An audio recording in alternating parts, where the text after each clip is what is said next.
Lucky Break by Roald Dahl. Published in the 1970s. How I Became a Writer.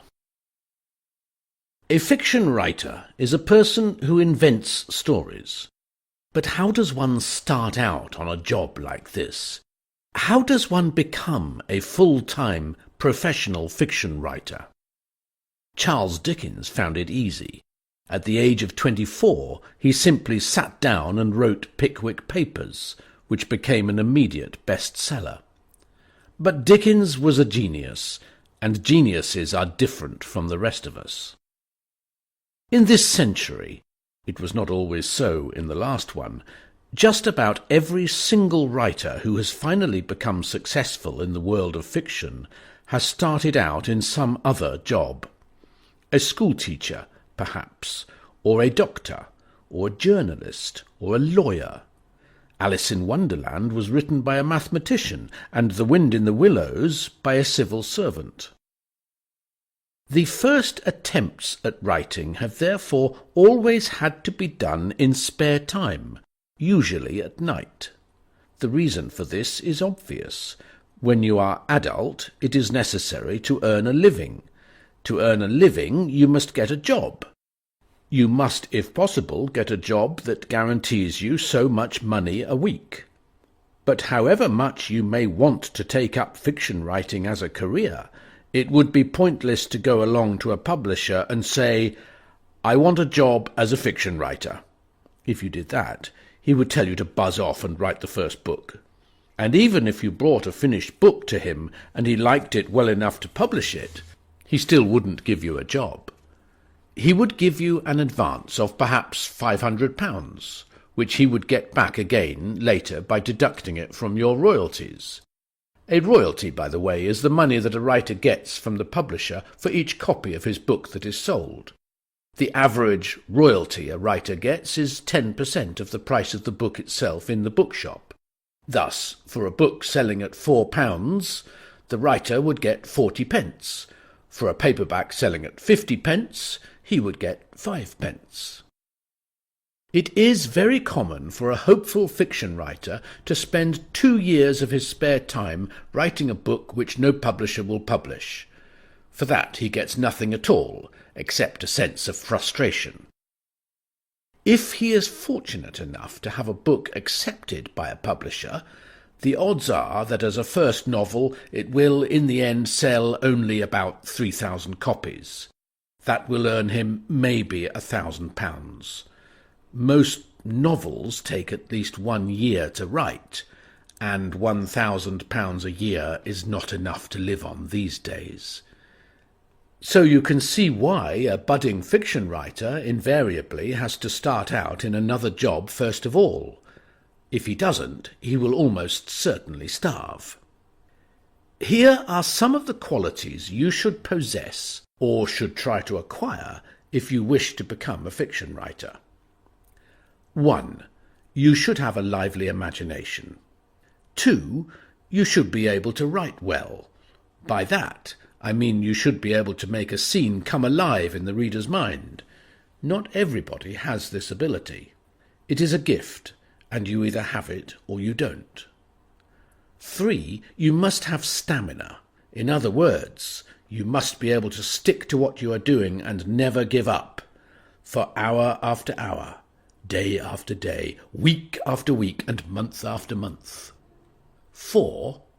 You must be a perfectionist.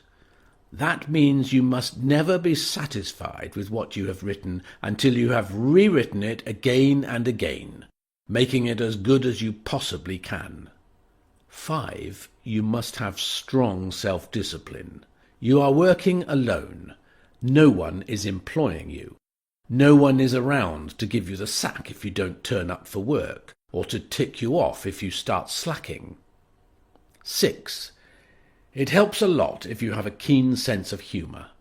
This is not essential when writing for grown-ups, but for children it's vital. 7. You must have a degree of humility. The writer who thinks that his work is marvellous is heading for trouble. Let me tell you how I myself slid in through the back door and found myself in the world of fiction. At the age of 8, in 1924, I was sent away to boarding school in a town called Weston-super-Mare on the south-west coast of England.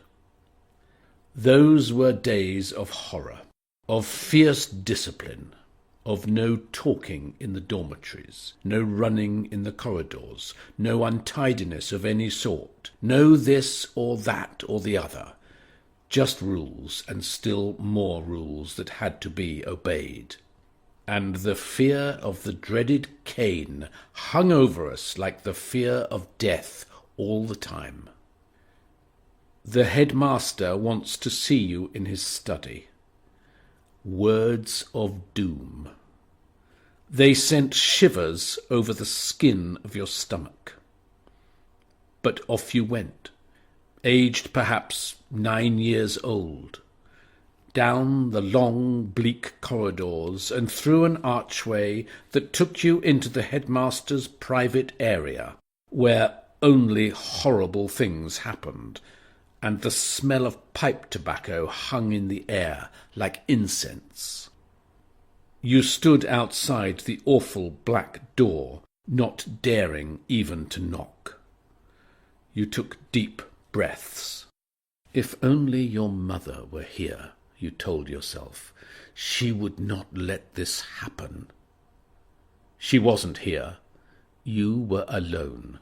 You lifted a hand and knocked softly once. "Come in." "Ah, yes, it's Dahl. Well, Dahl, it's been reported to me that you were talking during prep last night." "Please, sir, I broke my nib, and I was only asking Jenkins if he had another one to lend me." "I will not tolerate talking in prep. You know that very well." Already this giant of a man was crossing to the tall corner cupboard and reaching up to the top of it where he kept his canes. "Boys who break rules have to be punished." "Sir, I had a bust nib. That's no excuse. I'm going to teach you that it does not pay to talk during prep." He took a cane down that was about 3 feet long, with a little curved handle at one end. It was thin and white and very whippy. "Bend over and touch your toes. Over there by the window." "But, sir—" "Don't argue with me, boy. Do as you're told." I bent over. Then I waited. He always kept you waiting for about 10 seconds, and that was when your knees began to shake. "Bend over, boy. Touch your toes."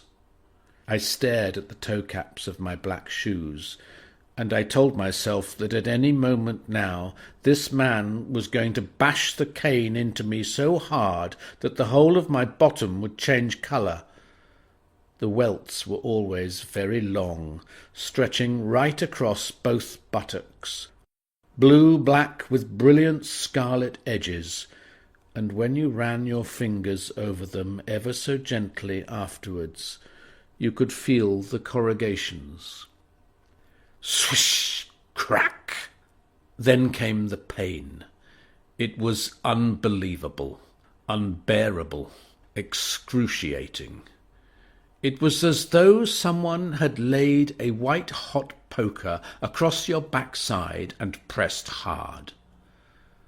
The second stroke would be coming soon, and it was as much as you could do to stop putting your hands in the way to ward it off. It was the instinctive reaction.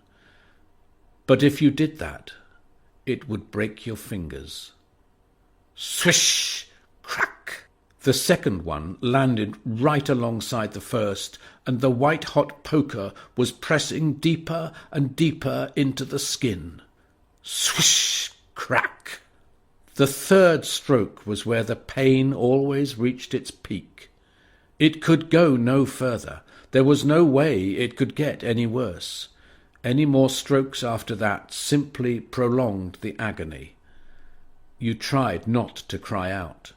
Sometimes you couldn't help it. But whether you were able to remain silent or not, it was impossible to stop the tears. They poured down your cheeks in streams and dripped onto the carpet. The important thing was never to flinch upwards or straighten up when you were hit. If you did that, you got an extra one. Slowly, deliberately, taking plenty of time, the headmaster delivered 3 more strokes, making 6 in all. "You may go." The voice came from a cavern miles away, and you straightened up slowly, agonizingly, and grabbed hold of your burning buttocks with both hands, and held them as tight as you could, and hopped out of the room on the very tips of your toes. The cruel cane ruled our lives. We were caned for talking in the dormitory after lights out, for talking in class, for bad work, for carving our initials on the desk, for climbing over walls, for slovenly appearance, for flicking paper clips, for forgetting to change into house shoes in the evenings, for not hanging up our games clothes, and above all, for giving the slightest offence to any master. They weren't called teachers in those days. In other words, we were caned for doing everything that it was natural for small boys to do. So we watched our words, and we watched our steps. My goodness, how we watched our steps. We became incredibly alert. Wherever we went, we walked carefully, with ears pricked for danger, like wild animals stepping softly through the woods. Apart from the masters, there was another man in the school who frightened us considerably. This was Mr. Popple. Mr. Popple was a paunchy, crimson-faced individual who acted as school porter, boiler superintendent, and general handyman. His power stemmed from the fact that he could, and he almost certainly did, report us to the headmaster upon the slightest provocation. Mr. Popple's moment of glory came each morning at 7:30 precisely, when he would stand at the end of the long main corridor and ring the bell. The bell was huge and made of brass, with a thick wooden handle, and Mr. Popple would swing it back and forth at arm's length in a special way of his own, so that it went clankety-clang, clang, clankety-clang, clang, clankety-clang, clang. At the sound of the bell, all the boys in the school, 180 of us, would move smartly to our positions in the corridor. We lined up against the walls on both sides and stood stiffly to attention, awaiting the headmaster's inspection. But at least 10 minutes would elapse before the headmaster arrived on the scene, and during this time Mr. Popple would conduct a ceremony so extraordinary that to this day I find it hard to believe it ever took place. There were 6 lavatories in the school, numbered on their doors from 1 to 6. Mr. Popple, standing at the end of the long corridor, would have in the palm of his hand 6 small brass discs, each with a number on it, 1 to 6. There was absolute silence as he allowed his eye to travel down the 2 lines of stiffly standing boys. Then he would bark out a name. "Arkle!" Arkle would fall out and step briskly down the corridor to where Mr. Popple stood. Mr. Popple would hand him a brass disc. Arkle would then march away towards the lavatories, and to reach them he would have to walk the entire length of the corridor, past all the stationary boys, and then turn left. As soon as he was out of sight, he was allowed to look at his disc and see which lavatory number he had been given. "Heighton!" barked Mr. Popple, and now Huyton would fall out to receive his disc and march away. "Angel! Williamson! Gaunt! Price!" In this manner, 6 boys selected at Mr. Popple's whim were dispatched to the lavatories to do their duty. Nobody asked them if they might or might not be ready to move their bowels at 7:30 in the morning before breakfast. They were simply ordered to do so. But we considered it a great privilege to be chosen, because it meant that during the headmaster's inspection we would be sitting safely out of reach in blessed privacy. In due course, the headmaster would emerge from his private quarters and take over from Mr. Popple. He walked slowly down one side of the corridor, inspecting each boy with the utmost care, strapping his wrist-watch onto his wrist as he went. The morning inspection was an unnerving experience. Every one of us was terrified of the 2 sharp brown eyes under their bushy eyebrows as they travelled slowly up and down the length of one's body. "Go away and brush your hair properly, and don't let it happen again, or you'll be sorry. Let me see your hands. You have ink on them. Why didn't you wash it off last night? Your tie is crooked, boy. Fall out and tie it again, and do it properly this time. I can see mud on that shoe. Didn't I have to talk to you about that last week? Come and see me in my study after breakfast." And so it went on. The ghastly early morning inspection. And by the end of it all, when the headmaster had gone away, and Mr. Popple started marching us into the dining-room by forms, many of us had lost our appetite for the lumpy porridge that was to come. I have still got all my school reports from those days, more than 50 years ago, and I've gone through them one by one, trying to discover a hint of promise for a future fiction writer. The subject to look at was obviously English composition, but all my prep school reports under this heading were flat and non-committal, excepting one. The one that took my eye was dated Christmas term 1928. I was then 12, and my English teacher was Mr. Victor Corrado. I remember him vividly, a tall, handsome athlete with black wavy hair and a Roman nose, who one night later on eloped with the matron, Miss Davis, and we never saw either of them again. Anyway, it so happened that Mr. Corrado took us in boxing as well as in English composition, and in this particular report it said under English, "See his report on boxing. Precisely the same remarks apply." So we look under boxing, and there it says, "Too slow and ponderous. His punches are not well timed and are easily seen coming."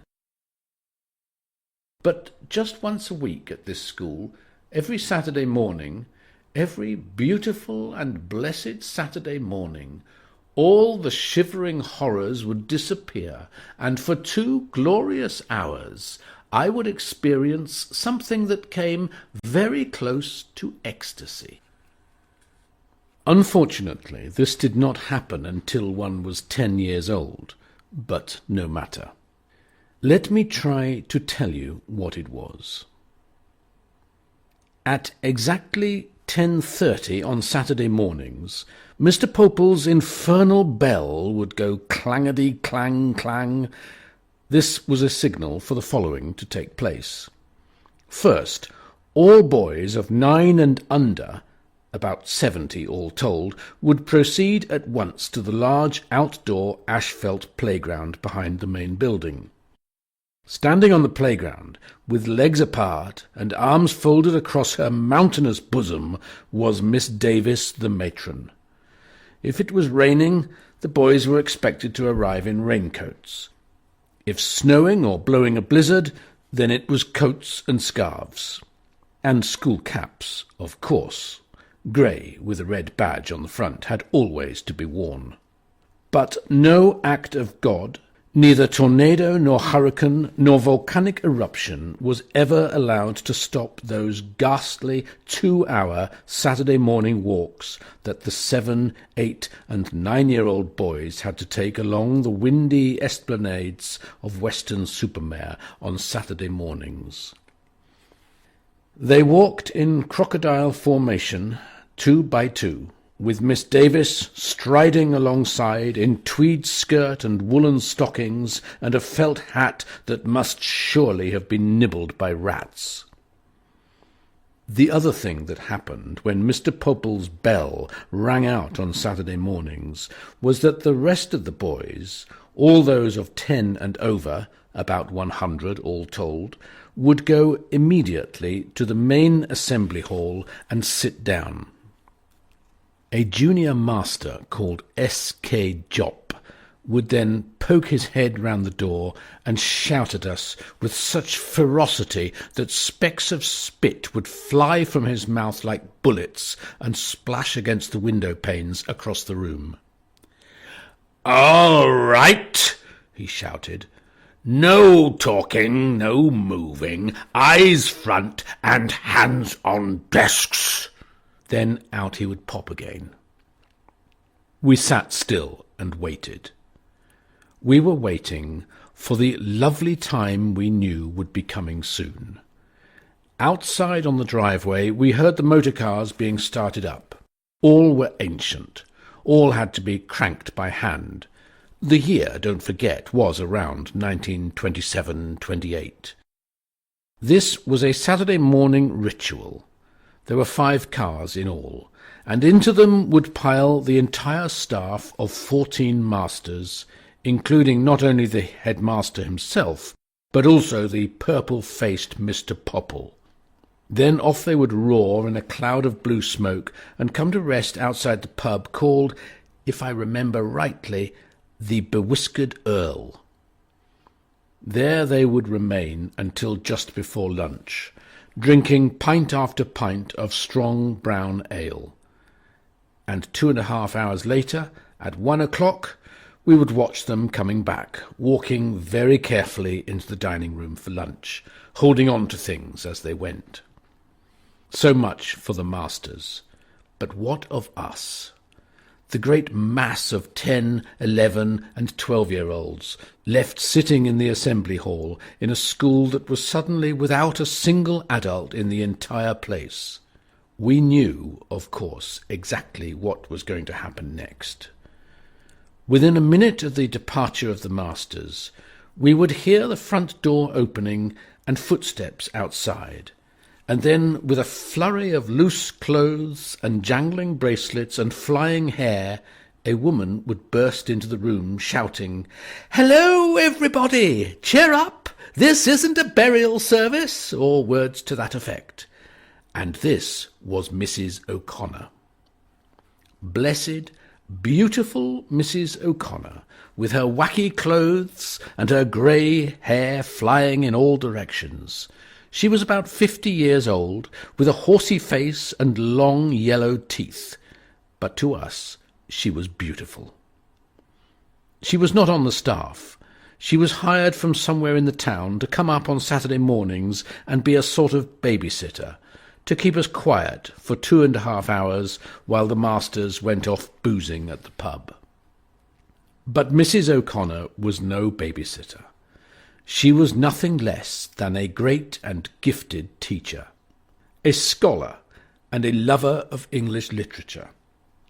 Each of us was with her every Saturday morning for 3 years, from the age of 10 until we left the school, and during that time we spanned the entire history of English literature from AD 597 to the early 19th century.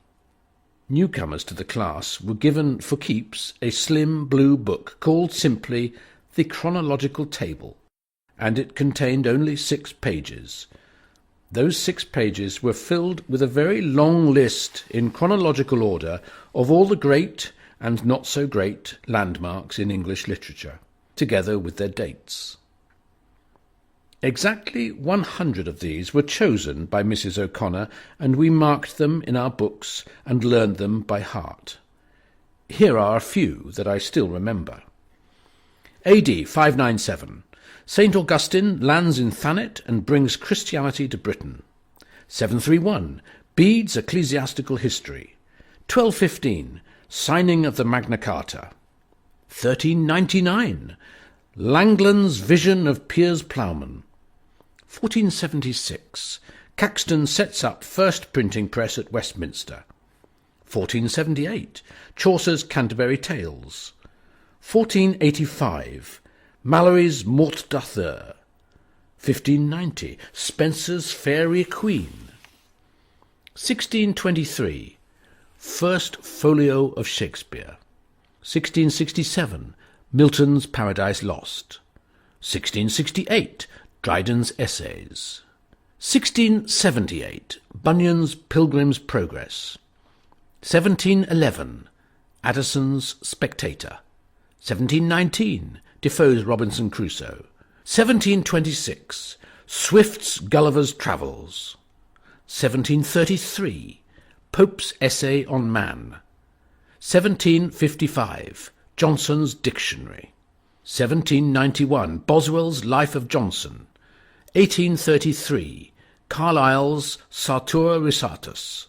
1859. Darwin's Origin of Species. Mrs. O'Connor would then take each item in turn and spend one entire Saturday morning of 2.5 hours talking to us about it.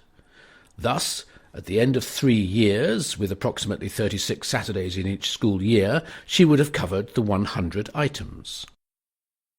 And what marvellous, exciting fun it was. She had the great teacher's knack of making everything she spoke about come alive to us in that room. In 2.5 hours we grew to love Langland and his Piers Plowman. The next Saturday it was Chaucer, and we loved him too. Even rather difficult fellows like Milton and Dryden and Pope all became thrilling when Mrs. O'Connor told us about their lives and read parts of their work to us aloud. And the result of all this, for me at any rate, was that by the age of 13 I had become intensely aware of the vast heritage of literature that had been built up in England over the centuries. I also became an avid and insatiable reader of good writing. Dear, lovely Mrs. O'Connor. Perhaps it was worth going to that awful school simply to experience the joy of her Saturday mornings. At 13, I left prep school and was sent, again as a boarder, to one of our famous British public schools. They are not, of course, public at all. They are extremely private and expensive. Mine was called Repton in Derbyshire, and our headmaster at the time was the Reverend Geoffrey Fisher, who later became Bishop of Chester, then Bishop of London, and finally Archbishop of Canterbury.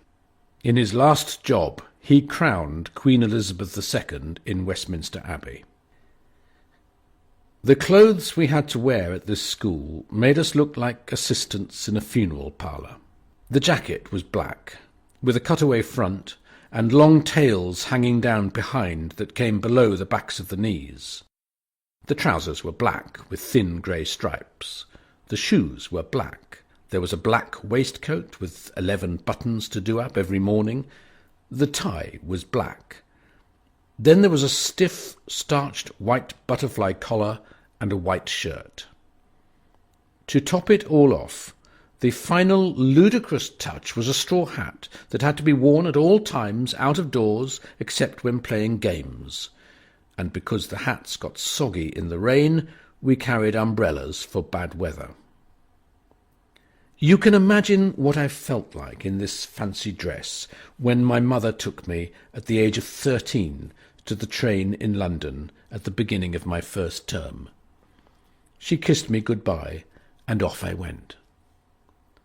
I naturally hoped that my long-suffering backside would be given a rest at my new and more adult school, but it was not to be. The beatings at Repton were more fierce and more frequent than anything I had yet experienced. And do not think for one moment that the future Archbishop of Canterbury objected to these squalid exercises. He rolled up his sleeves and joined in with gusto. His were the bad ones, the really terrifying occasions. Some of the beatings administered by this man of God, this future head of the Church of England, were very brutal. To my certain knowledge, he once had to produce a basin of water, a sponge, and a towel so that the victim could wash the blood away afterwards. No joke, that. Shades of the Spanish Inquisition. But nastiest of all, I think, was the fact that prefects were allowed to beat their fellow pupils. This was a daily occurrence. The big boys, aged 17 or 18, would flog the smaller boys, aged 13, 14, 15, in a sadistic ceremony that took place at night after you had gone up to the dormitory and got into your pyjamas. "You're wanted down in the changing room." With heavy hands you would put on your dressing gown and slippers. Then you would stumble downstairs and enter the large, wooden-floored room where the games clothes were hanging up around the walls. A single bare electric bulb hanging from the ceiling. A prefect, pompous but very dangerous, was waiting for you in the centre of the room. In his hands he held a long cane. He was usually flexing it back and forth as you came in. "I suppose you know why you're here," he would say. "Well, for the second day running you have burnt my toast." Let me explain this ludicrous remark. You were this particular prefect's fag. That meant you were his servant, and one of your many duties was to make toast for him every day at tea-time. For this you used a long three-pronged toasting fork, and you stuck the bread on the end of it and held it up before an open fire, first one side, then the other.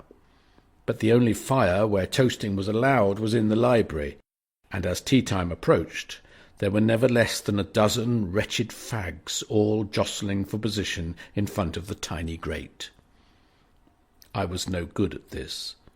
I usually held the bread too close and the toast got burnt. But as we were never allowed to ask for a second slice and start again, the only thing to do was to scrape the burnt bits off with a knife. You seldom got away with this. The prefects were expert at detecting scraped toast. You would see your own tormentor sitting up there at the top table, picking up his toast, turning it over, examining it closely as though it were a small and very valuable painting. Then he would frown, and you knew you were for it. So now it was night-time, and you were down in the changing-room, in your dressing-gown and pyjamas, and the one whose toast you had burnt was telling you about your crime. "I don't like burnt toast." I held it too close. I'm sorry."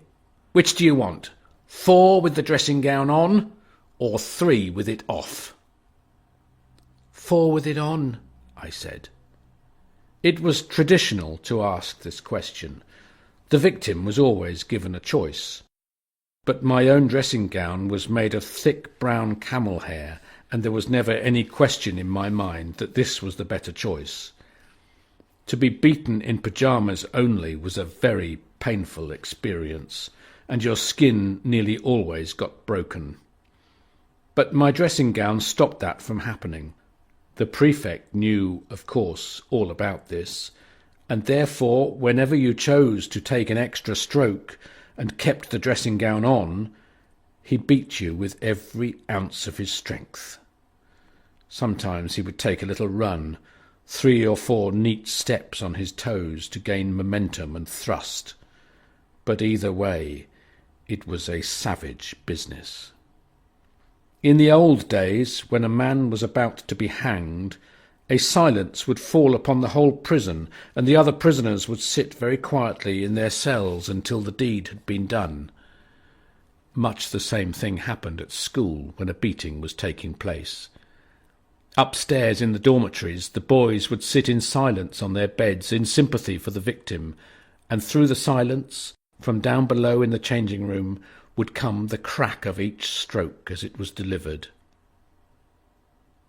My end-of-term reports from this school are of some interest. Here are just 4 of them, copied out, word for word, from the original documents. Summer term 1930, aged 14. English composition. I have never met a boy who so persistently writes the exact opposite of what he means. He seems incapable of marshalling his thoughts on paper. Easter term 1931, aged 15. English composition. A persistent muddler. Vocabulary negligible. Sentences malconstructed. He reminds me of a camel. Summer term 1932, aged 16. English composition. This boy is an indolent and illiterate member of the class. Autumn term 1932, aged 17. English composition. Consistently idle, ideas limited, and underneath this one the future Archbishop of Canterbury had written in red ink, "He must correct the blemishes on this sheet." Little wonder that it never entered my head to become a writer in those days. When I left school at the age of 18 in 1934, I turned down my mother's offer, my father died when I was 3, to go to university. Unless one was going to become a doctor, a lawyer, a scientist, an engineer, or some other kind of professional person, I saw little point in wasting 3 or 4 years at Oxford or Cambridge, and I still hold this view. Instead, I had a passionate wish to go abroad, to travel, to see distant lands. There were almost no commercial aeroplanes in those days, and a journey to Africa or the Far East took several weeks. So I got a job with what was called the Eastern Staff of the Shell Oil Company, where they promised me that after 2 or 3 years training in England I would be sent off to a foreign country. "Which one?" I asked. "Who knows?" the man answered.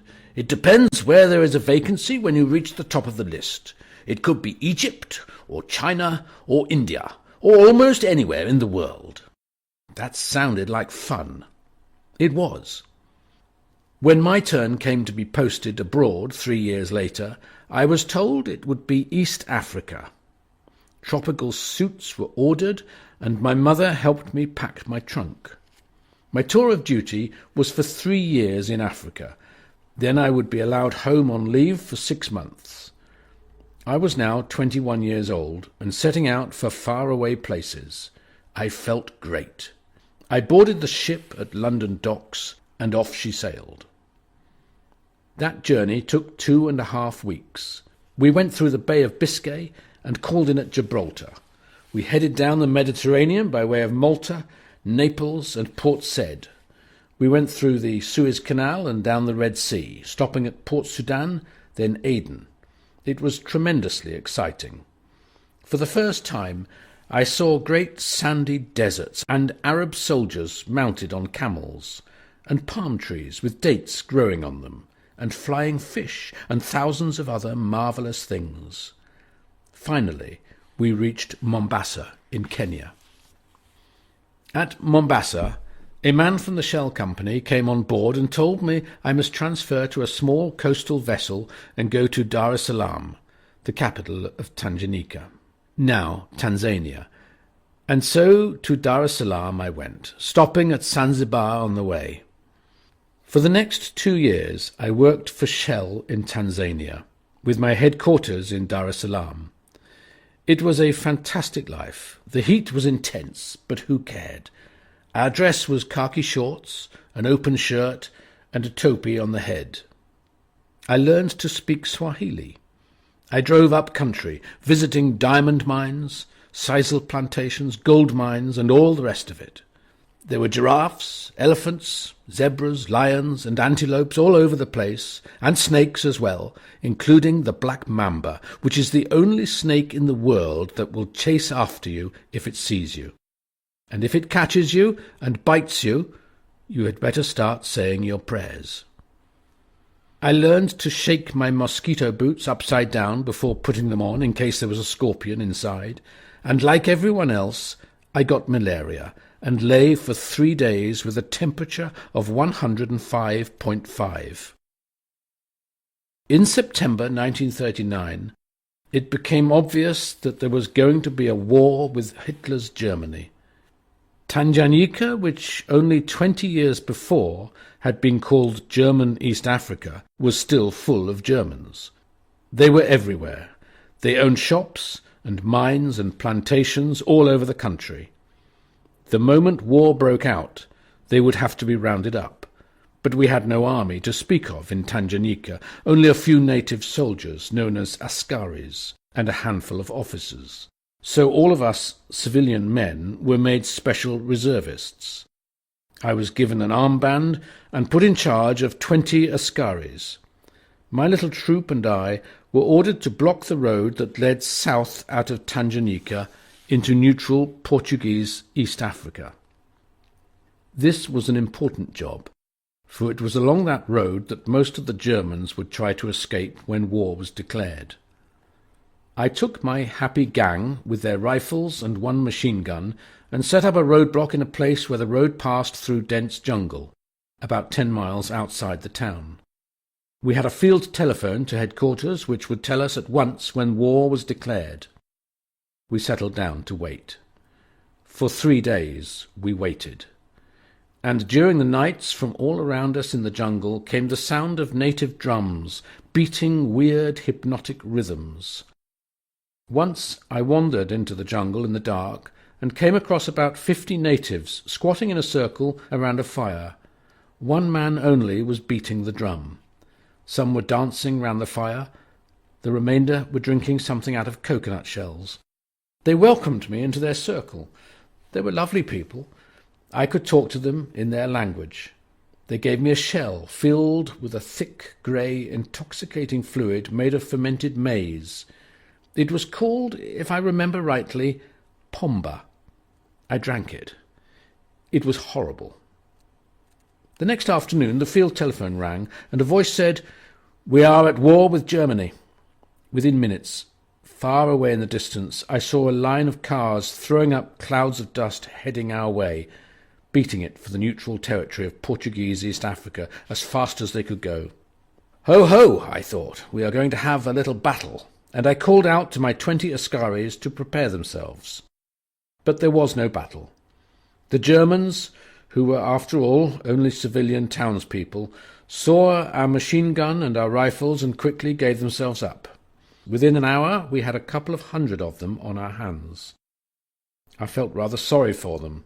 Many I knew personally, like Willy Hink, the watchmaker, and Hermann Schneider, who owned the soda water factory. Their only crime had been that they were German.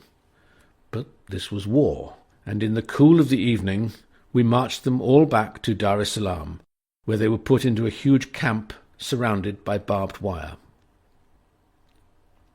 The next day I got into my old car and drove north, heading for Nairobi in Kenya to join the RAF. It was a rough trip, and it took me 4 days.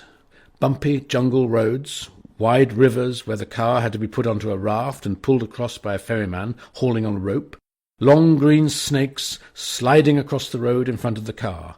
NB, never try to run over a snake, because it can be thrown up into the air and may land inside your open car. It's happened many times. I slept at night in the car. I passed below the beautiful Mount Kilimanjaro, which had a hat of snow on its head. I drove through the Maasai country, where the men drank cow's blood, and every one of them seemed to be 7 feet tall. I nearly collided with a giraffe on the Serengeti plain, but I came safely to Nairobi at last, and reported to RAF headquarters at the airport. For 6 months they trained us in small aeroplanes called Tiger Moths, and those days were also glorious. We skimmed all over Kenya in our little tiger moths. We saw great herds of elephants. We saw the pink flamingos on Lake Nakuru. We saw everything there was to see in that magnificent country. And often, before we could take off, we had to chase the zebras off the flying field. There were 20 of us training to be pilots out there in Nairobi. 17 of those 20 were killed during the war. From Nairobi, they sent us up to Iraq, to a desolate Air Force base near Baghdad to finish our training. The place was called Habinye, and in the afternoons it got so hot, 130 degrees in the shade, that we were not allowed out of our huts. We just lay on the bunks and sweated. The unlucky ones got heat stroke and were taken to hospital and packed in ice for several days. This either killed them or saved them. It was a 50-50 chance. At Habinia, they taught us to fly more powerful airplanes with guns on them, and we practiced shooting at drogues, targets in the air pulled behind other planes, and at objects on the ground. Finally, our training was finished, and we were sent to Egypt to fight against the Italians in the western desert of Libya. I joined 80 Squadron, which flew fighters, and at first we only had ancient single-seater biplanes called Gloucester Gladiators. The 2 machine guns on a Gladiator were mounted one on either side of the engine, and they fired their bullets, believe it or not, through the propeller. The guns were somehow synchronized with the propeller's shaft, so that, in theory, the bullets missed the whirling propeller blades. But, as you might guess, this complicated mechanism often went wrong, and the poor pilot who was trying to shoot down the enemy shot off his own propeller instead. I myself was shot down in a Gladiator which crashed far out in the Libyan desert between the enemy lines. The plane burst into flames, but I managed to get out and was finally rescued and carried back to safety by our own soldiers who crawled out across the sand under cover of darkness. That crash sent me to hospital in Alexandria for 6 months with a fractured skull and a lot of burns. When I came out, in April 1941, my squadron had been moved to Greece to fight the Germans who were invading from the north. I was given a Hurricane and told to fly it from Egypt to Greece and join the squadron. Now, a Hurricane fighter was not at all like the old Gladiator.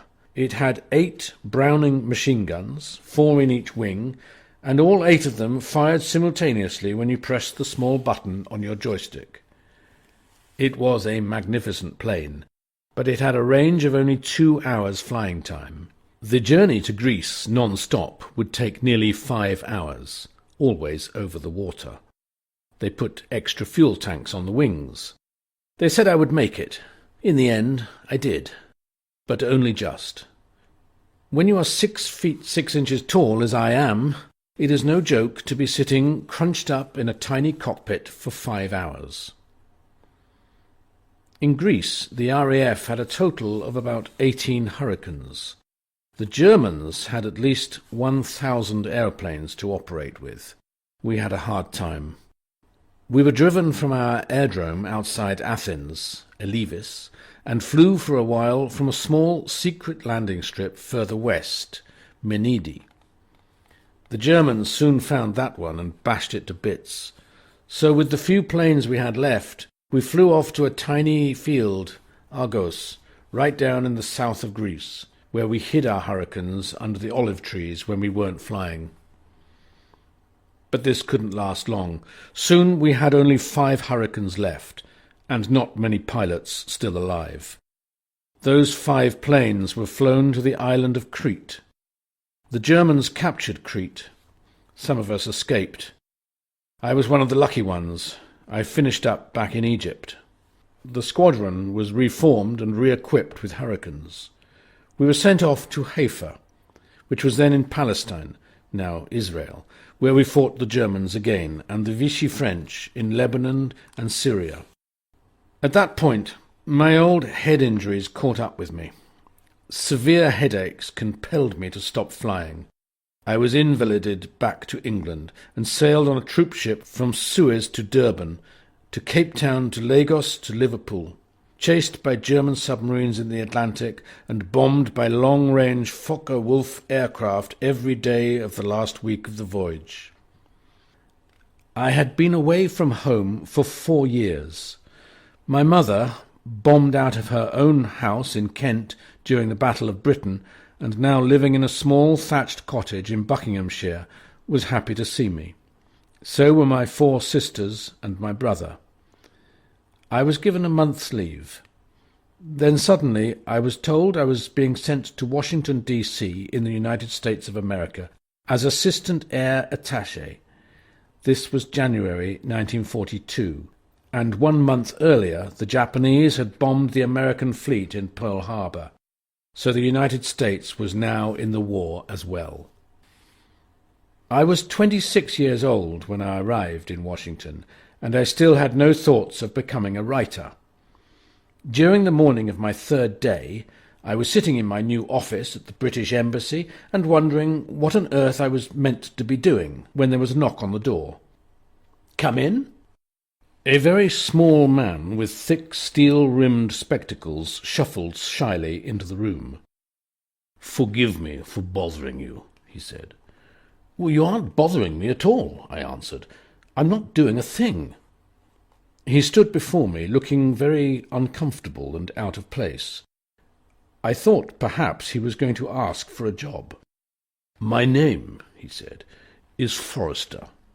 C.S. Forrester." I nearly fell out of my chair. "Are you joking?" I said. "No," he said, smiling. "That's me." And it was. It was the great writer himself, the inventor of Captain Hornblower, and the best teller of tales about the sea since Joseph Conrad. I asked him to take a seat. "Look," he said, "I'm too old for the war. I live over here now. The only thing I can do to help is to write things about Britain for the American papers and magazines. We need all the help America can give us. A magazine called Saturday Evening Post will publish any story I write. I have a contract with them. And I have come to you because I think you might have a good story to tell. I mean, about flying." "No more than thousands of others," I said. "There are lots of pilots who have shot down many more planes than me." "That's not the point," Forrester said. "You are now in America.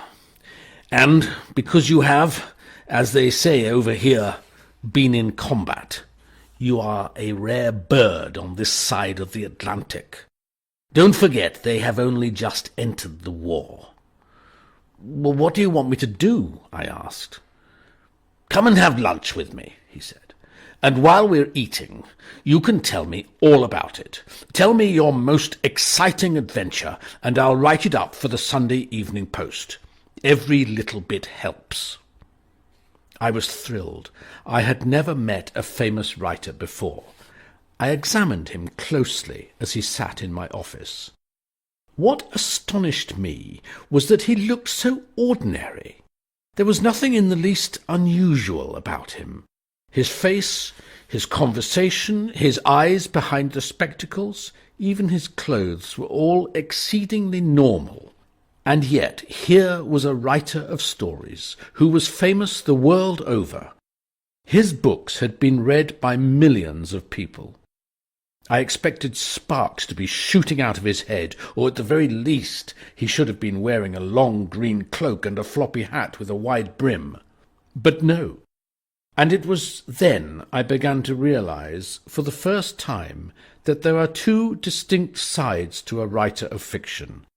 First, there is the side he displays to the public, that of an ordinary person like everyone else, a person who does ordinary things and speaks an ordinary language. Second, there is the secret side, which comes out in him only after he has closed the door of his workroom and is completely alone. It is then that he slips into another world altogether, a world where his imagination takes over and he finds himself actually living in the places he is writing about at that moment. I myself, if you want to know, fall into a kind of trance, and everything around me disappears. I see only the point of my pencil moving over the paper, and quite often 2 hours go by as though they were a couple of seconds. "Come along," C.S. Forester said to me. "Let's go to lunch. You don't seem to have anything else to do." As I walked out of the embassy side by side with the great man, I was churning with excitement. I had read all the Hornblowers and just about everything else he had written. I had, and still have, a great love for books about the sea. I had read all of Conrad and all of that other splendid sea writer, Captain Marryat, Mr. Midshipman Easy, from Powder Monkey to Admiral, etc. And now here I was, about to have lunch with somebody who, to my mind, was also pretty terrific. He took me to a small, expensive French restaurant somewhere near the Mayflower Hotel in Washington. He ordered a sumptuous lunch, then he produced a notebook and a pencil. Ballpoint pens had not been invented in 1942, and laid them on the tablecloth. "Now," he said, "tell me about the most exciting or frightening or dangerous thing that happened to you when you were flying fighter planes." I tried to get going. I started telling him about the time I was shot down in the western desert and the plane had burst into flames. The waitress brought 2 plates of smoked salmon. While we tried to eat it, I was trying to talk and Forester was trying to take notes. The main course was roast duck with vegetables and potatoes and a thick, rich gravy.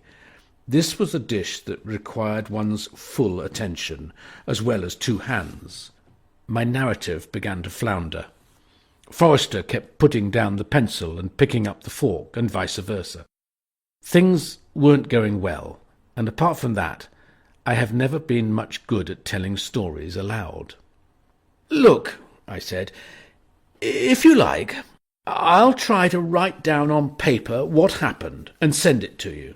Then you can rewrite it properly yourself in your own time. Wouldn't that be easier? I could do it tonight." That, though I didn't know it at the time, was the moment that changed my life. "A splendid idea," Forester said. "Then I can put this silly notebook away and we can enjoy our lunch. Would you really mind doing that for me?" "I don't mind a bit," I said, "but you mustn't expect it to be any good. I'll just put down the facts." "Don't worry," he said. "So long as the facts are there, I can write the story. But please," he added, "let me have plenty of detail. That's what counts in our business. Tiny little details, like you had a broken shoelace on your left shoe, or a fly settled on the rim of your glass at lunch, or the man you were talking to had a broken front tooth. Try to think back and remember everything." "I'll do my best," I said.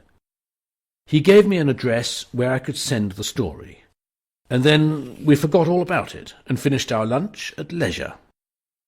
But Mr. Forester was not a great talker. He certainly couldn't talk as well as he wrote, and although he was kind and gentle, no sparks ever flew out of his head, and I might just as well have been talking to an intelligent stockbroker or lawyer. That night, in the small house I lived in alone in a suburb of Washington, I sat down and wrote my story. I started at about 7 o'clock and finished at midnight. I remember I had a glass of Portuguese brandy to keep me going. For the first time in my life, I became totally absorbed in what I was doing. I floated back in time, and once again I was in the sizzling hot desert of Libya, with white sand underfoot, climbing up into the cockpit of the old Gladiator, strapping myself in, adjusting my helmet, starting the motor, and taxiing out for takeoff.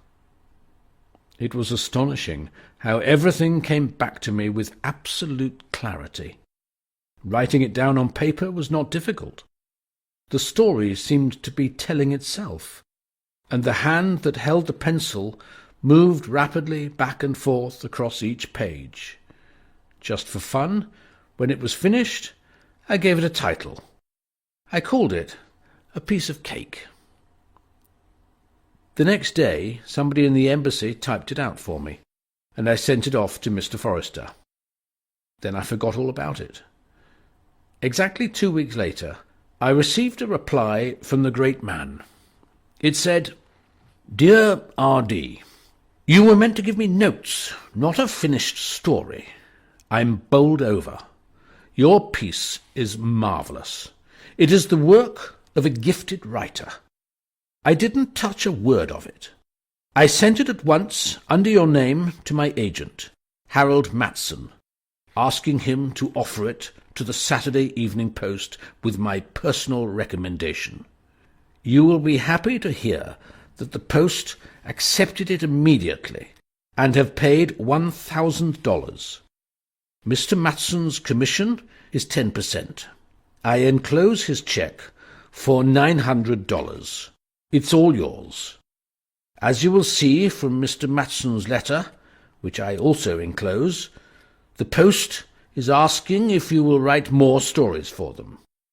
I do hope you will. Did you know you were a writer?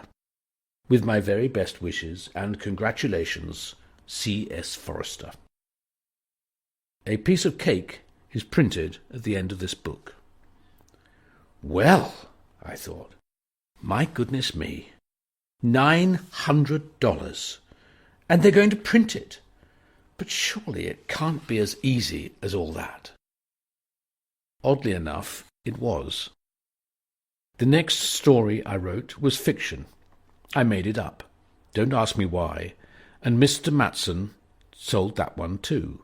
Out there in Washington, in the evenings over the next 2 years, I wrote 11 short stories. All were sold to American magazines, and later they were published in a little book called Over to You. Early on in this period, I also had a go at a story for children. It was called The Gremlins, and this, I believe, was the first time the word had been used. In my story, gremlins were tiny men who lived on RAF fighter planes and bombers, and it was the gremlins, not the enemy, who were responsible for all the bullet holes and burning engines and crashes that took place during combat. The gremlins had wives called Fifinellas and children called Widgets, and although the story itself was clearly the work of an inexperienced writer, it was bought by Walt Disney, who decided he was going to make it into a full-length animated film. But first it was published in Cosmopolitan magazine with Disney's colour illustrations, December 1942. And from then on, news of the Gremlins spread rapidly through the whole of the RAF and the United States Air Force, and they became something of a legend. Because of the Gremlins, I was given 3 weeks' leave from my duties at the embassy in Washington and whisked out to Hollywood. There I was put up at Disney's expense in a luxurious Beverly Hills hotel and given a huge, shiny car to drive about in. Each day I worked with the great Disney at his studios in Burbank, roughing out the storyline for the forthcoming film. I had a ball. I was still only 26. I attended story conferences in Disney's enormous office, where every word spoken, every suggestion made, was taken down by a stenographer and typed out afterwards. I mooched around the rooms where the gifted and obstreperous animators worked. The men who had already created Snow White, Dumbo, Bambi, and other marvellous films, and in those days, so long as these crazy artists did their work, Disney didn't care when they turned up at the studio or how they behaved. When my time was up, I went back to Washington and left them to it. My Gremlin story was published as a children's book in New York and London, full of Disney's colour illustrations, and it was called, of course, The Gremlins. Copies are very scarce now and hard to come by. I myself have only one. The film also was never finished. I have a feeling that Disney was not really very comfortable with this particular fantasy. Out there in Hollywood, he was a long way away from the great war in the air that was going on in Europe. Furthermore, it was a story about the Royal Air Force and not about his own countrymen, and that, I think, added to his sense of bewilderment. So in the end, he lost interest and dropped the whole idea. My little Gremlin book caused something else quite extraordinary to happen to me in those wartime Washington days. Eleanor Roosevelt read it to her grandchildren in the White House and was apparently much taken with it. I was invited to dinner with her and the President. I went, shaking with excitement. We had a splendid time, and I was invited again. Then Mrs. Roosevelt began asking me for weekends to Hyde Park, the President's country house. Up there, believe it or not, I spent a good deal of time alone with Franklin Roosevelt during his relaxing hours. I would sit with him while he mixed the martinis before Sunday lunch, and he would say things like, "I've just had an interesting cable from Mr. Churchill." Then he would tell me what it said. Something perhaps about new plans for the bombing of Germany or the sinking of U-boats, and I would do my best to appear calm and chatty, though actually I was trembling at the realization that the most powerful man in the world was telling me these mighty secrets. Sometimes he drove me around the estate in his car, an old Ford, I think it was, that had been specially adapted for his paralyzed legs. It had no pedals. All the controls were worked by his hands. His Secret Service men would lift him out of his wheelchair into the driver's seat. Then he would wave them away, and off we would go, driving at terrific speeds along the narrow roads. One Sunday during lunch at Hyde Park, Franklin Roosevelt told a story that shook the assembled guests. There were about 14 of us, sitting on both sides of the long dining-room table, including Princess Martha of Norway and several members of the cabinet. We were eating a rather insipid white fish covered with a thick grey sauce. Suddenly the President pointed a finger at me and said, "We have an Englishman here. Let me tell you what happened to another Englishman. A representative of the King who was in Washington in the year 1827. He gave the man's name, but I've forgotten it. Then he went on. "While he was over here, this fellow died, and the British for some reason insisted that his body be sent home to England for burial. Now the only way to do that in those days was to pickle it in alcohol. So the body was put into a barrel of rum. The barrel was lashed to the mast of a schooner, and the ship sailed for home. About 4 weeks at sea, the captain of this schooner noticed a most frightful stench coming from the barrel, and in the end the smell became so appalling they had to cut the barrel loose and roll it overboard. But do you know why it stank so badly?" the President asked, beaming at the guests with that famous wide smile of his. "I will tell you exactly why.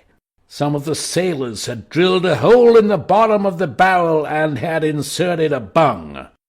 Then every night they had been helping themselves to the rum, and when they had drunk it all, that's when the trouble started." Franklin Roosevelt let out a great roar of laughter. Several females at the table turned very pale, and I saw them pushing their plates of boiled white fish gently away. All the stories I wrote in those early days were fiction, except for that first one I did with C.S. Forester. Non-fiction, which means writing about things that have actually taken place, doesn't interest me. I enjoy least of all writing about my own experiences, and that explains why this story is so lacking in detail. I could quite easily have described what it was like to be in a dogfight with German fighters 15,000 feet above the Parthenon in Athens, or the thrill of chasing a Junkers 88 in and out of the mountain peaks in northern Greece. But I don't want to do it. For me, the pleasure of writing comes with inventing stories. Apart from the Forester story, I think I have only written one other non-fiction piece in my life, and I did this only because the subject was so enthralling I couldn't resist it. The story is called The Mildenhall Treasure, and it's in this book. So there you are. That's how I became a writer. Had I not been lucky enough to meet Mr. Forester, it would probably never have happened. Now, more than 30 years later, I'm still slogging away. To me, the most important and difficult thing about writing fiction is to find the plot. Good original plots are very hard to come by. You never know when a lovely idea is going to flit suddenly into your mind. But by golly, when it does come along, you grab it with both hands and hang on to it tight. The trick is to write it down at once, otherwise you'll forget it. A good plot is like a dream. If you don't write down your dream on paper, the moment you wake up, the chances are you'll forget it and it'll be gone forever. So when an idea for a story comes popping into my mind, I rush for a pencil, a crayon, a lipstick, anything that will write, and scribble a few words that will later remind me of the idea. Often one word is enough. I was once driving alone on a country road, and an idea came for a story about someone getting stuck in an elevator between two floors in an empty house. I had nothing to write with in the car, so I stopped and got out. The back of the car was covered with dust. With one finger I wrote in the dust the single word, elevator. That was enough. As soon as I got home, I went straight to my workroom and wrote the idea down in an old red-covered school exercise book, which is simply labelled Short Stories. I have had this book ever since I started trying to write seriously.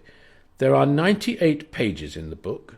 I've counted them, and just about every one of those pages is filled up on both sides with these so-called story ideas. Many are no good. But just about every story and every children's book I have ever written has started out as a 3 or 4 line note in this little, much-worn, red-covered volume. For example, what about a chocolate factory that makes fantastic and marvellous things with a crazy man running it? This became Charlie and the Chocolate Factory. A story about Mr. Fox, who has a whole network of underground tunnels leading to all the shops in the village. At night, he goes up through the floorboards and helps himself. Fantastic Mr. Fox. Jamaica and the small boy who saw a giant turtle captured by native fishermen. Boy pleads with his father to buy turtle and release it. Becomes hysterical. Father buys it. Then what? Perhaps boy goes with or joins turtle, the boy who talked with animals. A man acquires the ability to see through playing cards. He makes millions at casinos. This became Henry Sugar. Sometimes these little scribbles will stay unused in the notebook for 5 or even 10 years, but the promising ones are always used in the end. And if they show nothing else, they do, I think, demonstrate from what slender threads a children's book or a short story must ultimately be woven. The story builds and expands while you are writing it. All the best stuff comes at the desk, but you can't even start to write that story unless you have the beginnings of a plot. Without my little notebook, I would be quite helpless.